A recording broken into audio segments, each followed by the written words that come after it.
दोस्तों, कांग्रेस पार्टी के भीतर चल रही नेतृत्व की खींचतान एक बार फिर उस बिंदु पर आकर खड़ी हो गई है जहां सवाल संगठन का नहीं बल्कि एक परिवार के वर्चस्व का बन जाता है। क्योंकि हाल ही में कांग्रेस वर्किंग कमेटी की बैठक के बाद सामने आए घटनाक्रम और अब कांग्रेस स्थापना दिवस के दौरान हुई एक कथित तीखी मुलाकात ने राहुल गांधी की नेतृत्व शैली पर गंभीर सवाल खड़े कर दिए हैं। बताया जा रहा है कि कांग्रेस मुख्यालय में आयोजित कार्यक्रम के दौरान राहुल गांधी और वरिष्ठ नेता दिग्विजय सिंह का आमना सामना हुआ और यह मुलाकात ऐसे समय पर हुई जब ठीक एक दिन पहले दिग्विजय सिंह ने सोशल मीडिया पर एक पुरानी तस्वीर साझा करते हुए प्रधानमंत्री नरेंद्र मोदी, राष्ट्रीय स्वयंसेवक संघ और भारतीय जनता पार्टी के संगठनात्मक ढांचे की सराहना की थी, जिसमें उन्होंने संगठन की ताकत को रेखांकित किया था।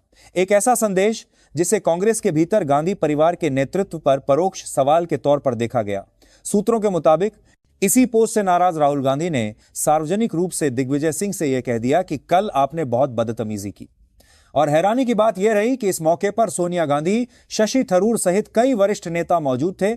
माहौल में ठहाके लगे और खुद दिग्विजय सिंह भी मुस्कुराते नजर आए। लेकिन इस दृश्य ने कांग्रेस की आंतरिक हकीकत को उजागर कर दिया, जहां 78 वर्षीय 2 बार के मुख्यमंत्री रह चुके वरिष्ठ नेता को बिना किसी प्रतिरोध के सार्वजनिक रूप से फटकार लगाई जाती है और पार्टी का कोई नेता सवाल उठाने की हिम्मत नहीं करता।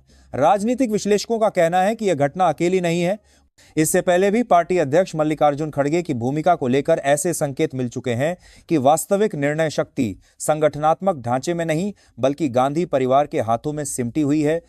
और यही वजह है कि हाल के महीनों में कांग्रेस लगातार चुनावी असफलताओं से जूझ रही है। हरियाणा, महाराष्ट्र, दिल्ली, बिहार से लेकर अन्य राज्यों तक पार्टी को न तो स्पष्ट जीत मिली और न ही सहयोगी दल राहुल गांधी के वोट चोरी जैसे अभियानों में खुलकर साथ आए। ऐसे में दिग्विजय सिंह का संगठन की ताकत की बात करना कांग्रेस नेतृत्व के लिए असहज हो गया, क्योंकि यह तुलना सीधे तौर पर उस मॉडल से जुड़ जाती है जहां एक साधारण कार्यकर्ता शीर्ष पद तक पहुंच सकता है, जबकि कांग्रेस में नेतृत्व एक परिवार के इर्द गिर्द घूमता दिखता है।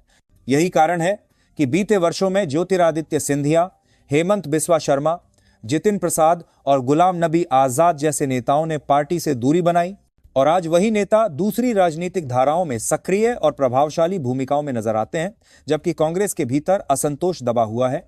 सवाल पूछने की कीमत बदतमीजी ठहराई जाती है और पार्टी कार्यकर्ता से लेकर वरिष्ठ नेता तक एक ही संदेश समझ चुके हैं।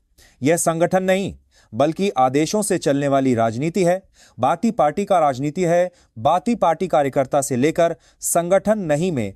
और यही कांग्रेस की मौजूदा सियासी तस्वीर और सबसे बड़ी चुनौती बनकर सामने आ रही है। धन्यवाद।